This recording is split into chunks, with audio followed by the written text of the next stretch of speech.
24 दिसंबर 1999 त्रिभुवन international airport Kathmandu Nepal से Indian airlines की flight IC814 शाम के करीब 4 बजे अपनी उड़ान भरती है भारत की राजधानी दिल्ली के लिए। 2 घंटे की इस छोटी सी फ्लाइट में बैठे लोग उस समय ये नहीं जानते थे कि दिल्ली अब इनके लिए बहुत दूर होने वाली है और 2 घंटे का यह छोटा सा सफर भय और आतंक के कई लंबे दिनों में बदलने वाला है। और जब ये कहानी सुनाई जाएगी तब तक इतिहास के पन्नों में आतंक के घातक अध्याय लिखे जा चुके होंगे।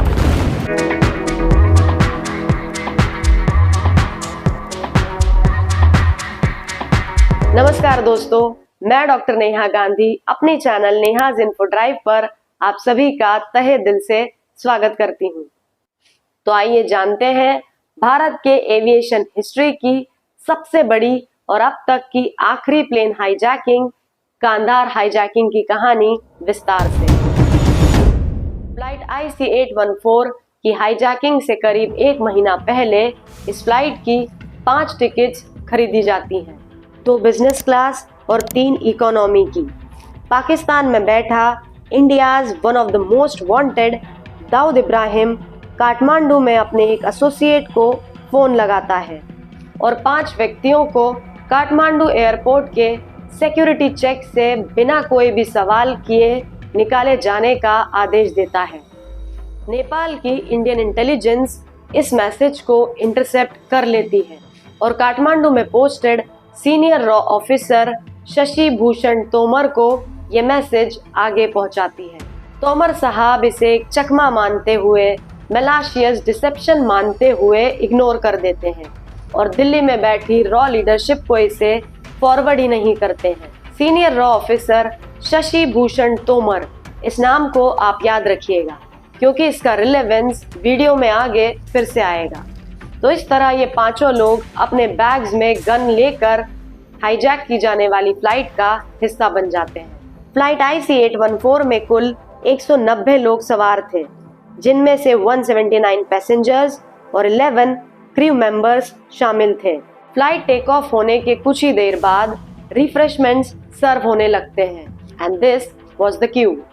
अचानक से 5 मास्क पहने लोग खड़े होते हैं बंदूकों के साथ और लोगों को धमकाते हुए अनाउंस करते हैं, इस फ्लाइट को हाईजैक किया जा चुका है। बात 2001 से पहले की है। उस समय पर कॉकपिट डोर्स में आज की तरह सेफ्टी प्रिकॉशंस नहीं हुआ करते थे और इसीलिए हाईजैकर्स बड़ी आसानी से कॉकपिट में एंटर कर जाते हैं। वो गन पॉइंट पे कैप्टन देवी शरण को फ्लाइट को वेस्ट की दिशा में यानी पाकिस्तान की ओर उड़ाने के लिए कहते हैं। स्पेसिफिकली लाहौर की ओर हाईजैकर्स फ्लाइट को ले जाना चाह रहे थे। इस समय तक प्लेन इंडियन बॉर्डर्स में एंटर कर चुका था और कैप्टन देवी शरण हाईजैकर्स की नजरों से बचते हुए हाईजैक कोड 7500 इंडियन ATC को ट्रांसमिट कर देते हैं and this let the Indian ATC to know for the first time that flight IC814 has been hijacked. इस समय घड़ी की सुई शाम के 4:40 पर थी। इसके बाद प्लेन एक अनप्लान्ड राइट टर्न लेता है। कैप्टन देवी शरण इस बात को जानते थे कि जब तक फ्लाइट इंडियन बॉर्डर्स में है तब तक सिचुएशन को बेटर मैनेज किया जा सकता है और इसीलिए वो प्लेन की स्पीड को 40% तक घटा देते हैं to buy some more time within the Indian borders. अब फ्लाइट पंजाब के ऊपर से उड़ रही थी और हाईजैक कोड ट्रांसमिट कर रही थी लाहौर ATC को।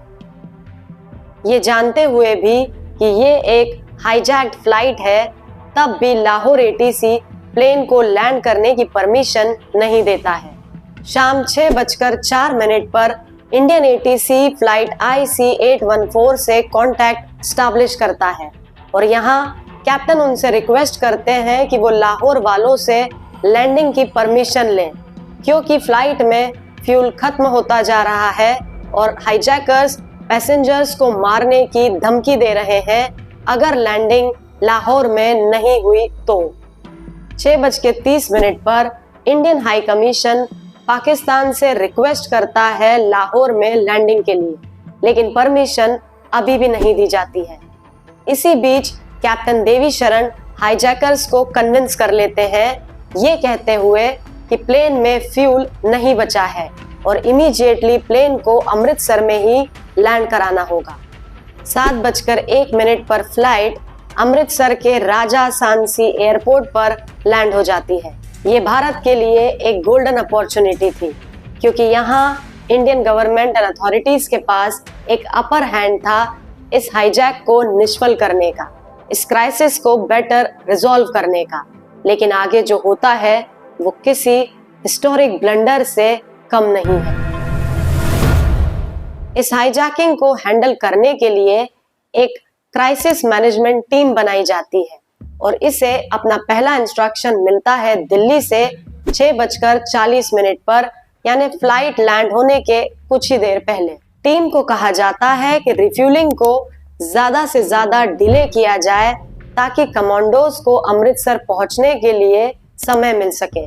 लेकिन अभी भी फ्लाइट के लैंड हो जाने के बावजूद भी कमांडोज दिल्ली से अमृतसर के लिए निकले ही नहीं थे। वो अभी तक अमृतसर से 500 किलोमीटर दूर दिल्ली में ही थे। किसी वजह से या किसी ने उन्हें वहां रोका हुआ था। फ्लाइट में हाईजैकर्स फ्रस्ट्रेट होने लगते हैं। वो चेतावनी देते हैं कि अगर जल्दी ही रिफ्यूलिंग नहीं की गई तो पैसेंजर्स की जान लेना शुरू कर देंगे। इस चेतावनी की धमक दिल्ली तक पहुंचती है और अमृतसर क्राइसिस मैनेजमेंट टीम को फ्यूल ट्रक को प्लेन तक ले जाने का ऑर्डर दिया जाता है।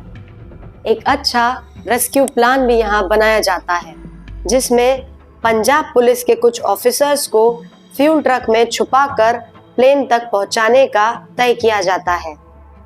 वो चुपके से जाकर प्लेन के टायर्स डिफ्लेट कर देंगे और फ्यूल ट्रक को प्लेन के सामने खड़ा कर दिया जाएगा, जिससे प्लेन टेक ऑफ ना कर सके।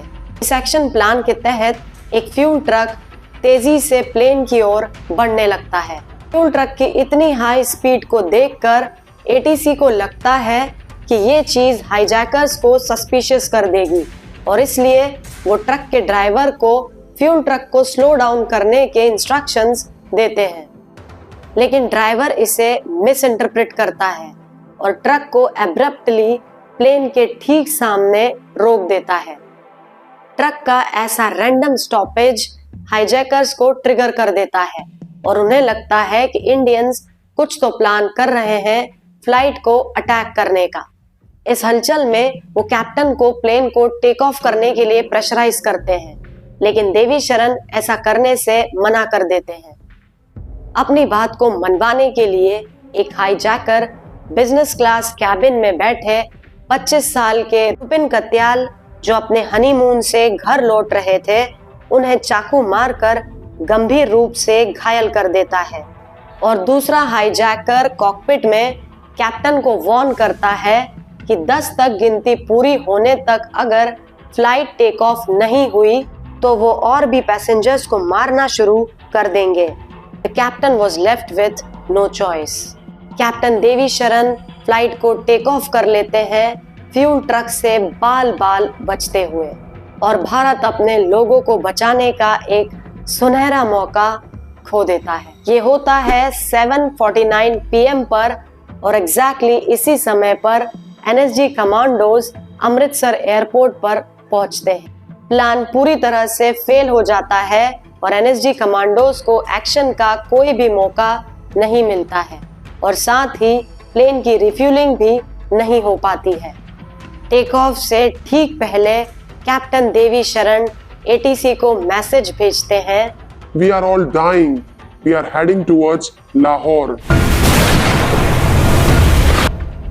यहाँ आपकी मुलाकात एक विशिष्ट व्यक्ति से करवाती हूँ, जो प्लेन की सीट 16C पर बैठा हुआ था। ये थे शशि भूषण तोमर। जी हाँ, काठमांडू में पोस्टेड वही सीनियर रॉ ऑफिसर जिन्होंने प्लेन हाईजैकिंग की इंटेल को डिसमिस कर दिया था। इसे किस्मत कहेंगे या क्या, वो आज इस फ्लाइट में एज पैसेंजर ट्रेवल कर रहे थे। शशि भूषण तोमर की पत्नी सोनिया तोमर बहन थी एनके सिंह की, जो तब के पीएम अटल बिहारी वाजपेयी के सेक्रेटरी थे।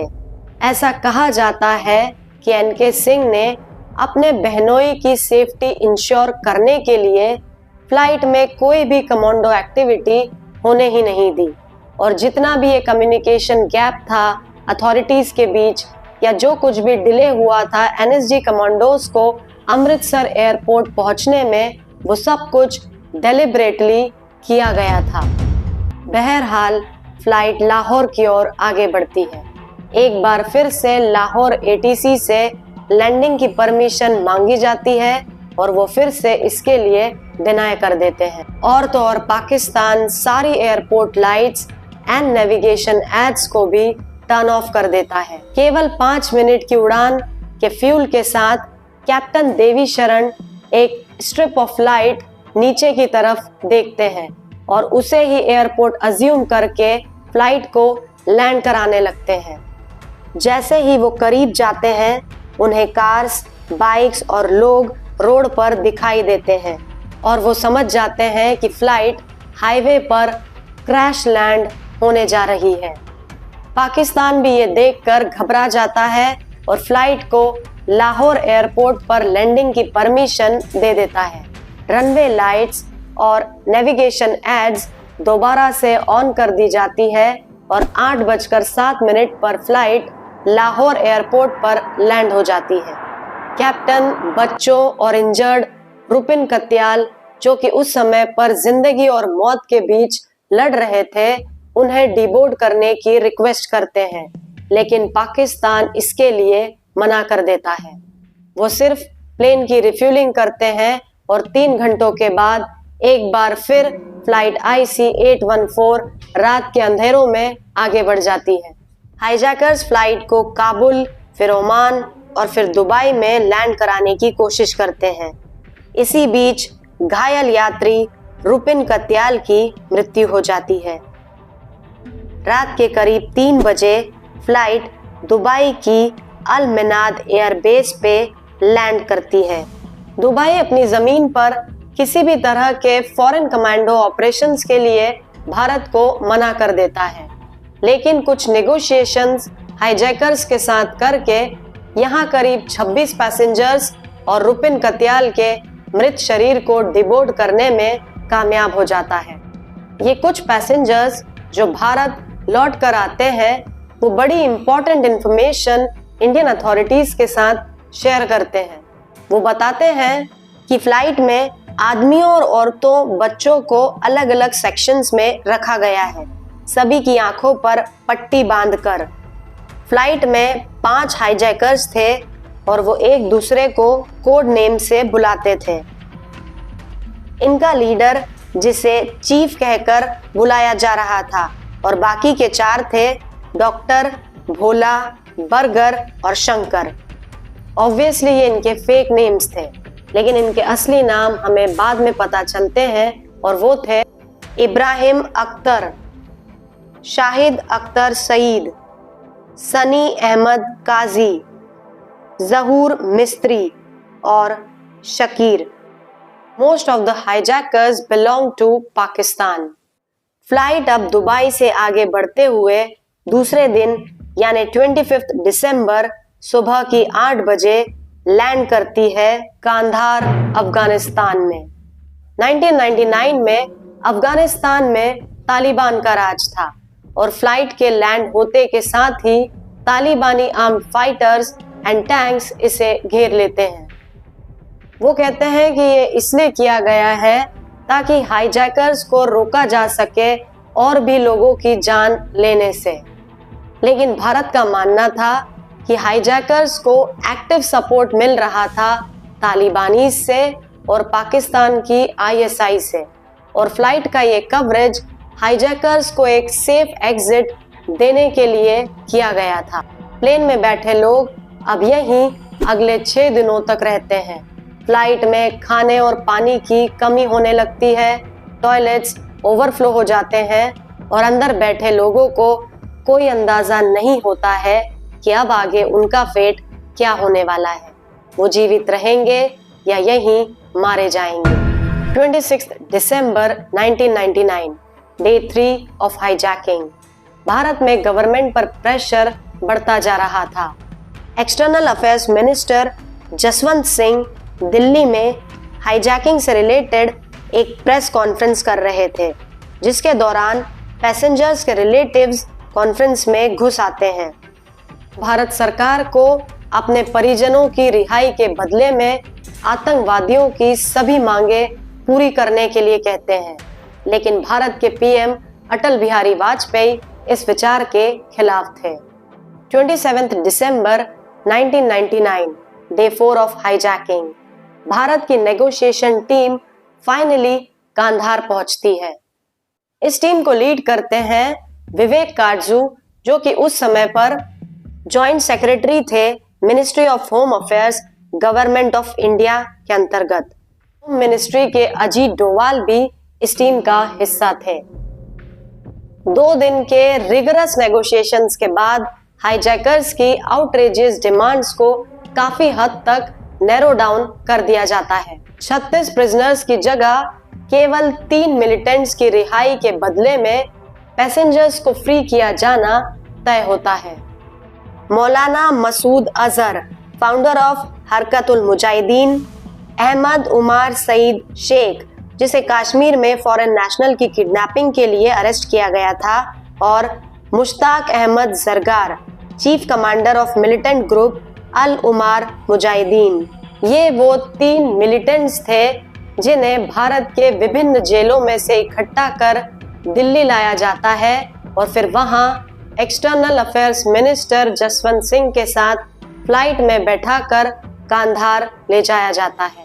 भारत ये कठिन फैसला अपने नागरिकों की सुरक्षा के लिए मजबूरी में लेता है। 31 दिसंबर 1999, हाईजैकर्स अपनी डिमांड पूरी होने के साथ सभी पैसेंजर्स को रिलीज कर देते हैं। भारत यहां उम्मीद कर रहा था कि तालिबान हाईजैकर्स को अरेस्ट कर लेगा, लेकिन तालिबान का सुप्रीम लीडर इन हाईजैकर्स और रिलीज्ड मिलिटेंट्स को एक गाड़ी में बिठाकर पाकिस्तान की बॉर्डर की ओर निकल पड़ता है। इस पॉइंट ऑफ टाइम पर यह पूरी तरह से क्लियर हो जाता है, इस बात में कोई संदेह नहीं रहता है कि पाकिस्तान इस हाईजैकिंग में पूरी तरह से इन्वॉल्व था। We have evidence to show that hijackers were encouraged by Pakistan.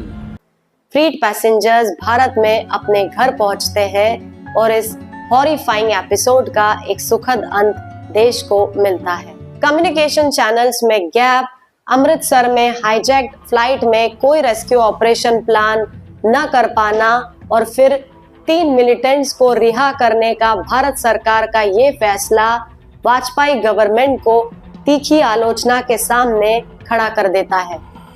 Release के कुछ ही समय बाद मौलाना मसूद अजहर पाकिस्तान में मिलिटेंट ग्रुप जैश-ए-मोहम्मद का क्रिएशन करता है, जो कि भारत में 2001 के पार्लियामेंट अटैक और 2008 में मुंबई में हुए 26/11 के हमले को अंजाम देता है। आपके हिसाब से भारत सरकार ने सही किया या गलत? इस क्राइसिस को मैनेज करने के लिए और क्या दूसरा रास्ता अपनाया जा सकता था? मुझे कमेंट्स बॉक्स में जरूर बताएं।